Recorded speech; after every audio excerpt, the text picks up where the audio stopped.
একটা গাছ থেকে যখন ফুলটাকে ছেঁড়া যায়, ফুল বা ফল, গাছটার কতটা আঘাত লাগে বলো। সেটা কিন্তু আমরা বুঝতে পারছি না, আমরা ছেঁড়ার দরকার ছিঁড়ছি, কিন্তু সে গাছটা আঘাত পাচ্ছে, তার ভিতরে কষ্ট হচ্ছে। এই কথাটা বলার একটা কারণ আছে। কারণটা হলো, আমরা মেয়েরা যারা বিয়ের পর শ্বশুর বাড়ি যায়, বাবা মারা অনেক কষ্ট করে আমাদের মানুষ করে। তাদের অভাব কষ্ট নিয়ে তাদের কোনো ব্যাপার না, কিন্তু যারা কষ্ট করে মানুষ করে তারা মনে করে যে মেয়েকে তাড়াতাড়ি বিয়ে দিয়ে দেবো, আমাদের এত কষ্ট। আর যাদের হয়তো অনেক টাকা পয়সা আছে তারা মনে করে মেয়েকে চাকরি করাবো, মানুষ করবো, নিজের পায়ে দাঁড় করাবো। কিন্তু এসব মেয়েরা নিজের পায়ে দাঁড়াতে পারে না, তারা স্বামীর অধীনে থাকে। সংসারের সবাই দায়িত্ব কর্তব্য নিতে নিতেই তাদের টাইম চলে যায়, তাদের নিজের জন্য বলে কিছুই থাকে না। কিন্তু তারা স্বামীর পায়ের তলায় থাকে, স্বামীর কথা শুনে চলে, স্বামী যা বলে, শ্বশুরবাড়ির লোক যা বলে তাদের তাই করতে হয়।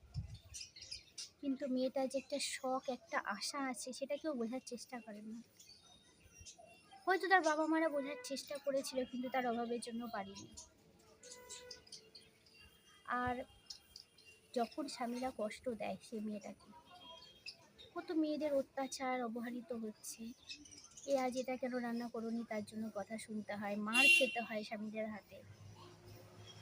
অনেক মেয়েরা আছে মার খায়, স্বামীরা ধরে মারে, বোঝে না তার কষ্ট দুঃখটা,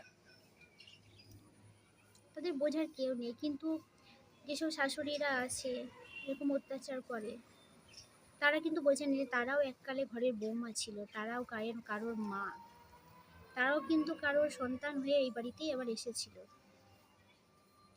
তারা কিন্তু বোঝে না, তারা কষ্ট দেয়। কিন্তু এই যুগটা কি বদলাবে না জানি না।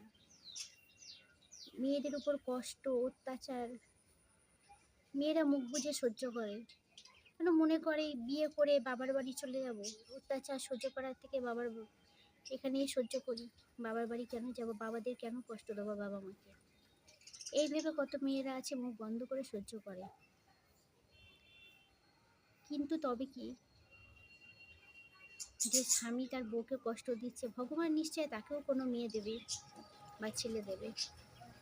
মেয়ে দিলে তবে সে বুঝবে যে পরের মেয়েকে কষ্ট দেওয়াটা কতটা বিপজ্জনক ছিল।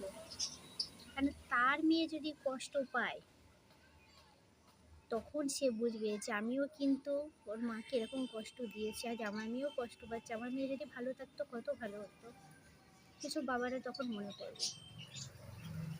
কিন্তু মায়েদের মন চিরজীবন কষ্টে দুঃখে ভরা। সেই ধরো সেই মা নিজেও জ্বালা যন্ত্রণা কষ্ট সহ্য করেছে, আবার মেয়ের দুঃখ জ্বালা যন্ত্রণাও দেখে যাচ্ছে। মায়েদের মনে কি আছে বলতে পারো? একটা মেয়ের মনে ছোট থেকে বড় হওয়া অবধি মা বাবার কাছে কাটাচ্ছে কত আনন্দে, কষ্ট হলেও বাবা মার কাছে কিন্তু মনে হয় না যে আজ আমি একটু ডাল ভাত খেলাম বা নুন ভাত খেলাম বা ফ্যান ভাত খেলাম, কিছু মনে হয় না। কিন্তু কেন আমরাও সেই কষ্টটা পেয়েছি জানি, বাবা মার বাড়ি ডাল ভাত খেয়েছি, কোনো দিন একবেলা হয়তো খেতেও পাইনি, এত কষ্টের দিন গিয়েছে, কিন্তু তবু কিন্তু কোনো দিন মনে হয়নি হয়তো শ্বশুর বাড়ি এসে অনেক ভালো আছি ঈশ্বরের আশীর্বাদে। এই কষ্ট দুঃখটা অনেকটা জীবনে মানুষের থাকে, কিন্তু মানুষ কোনোদিন সেটা বুঝে উঠতে পারে না, ছেলেরা বেশিরভাগ। অনেক ছেলেরাই আছে, বলবো না, কিন্তু ছেলেদের সত্যি বোঝা উচিত।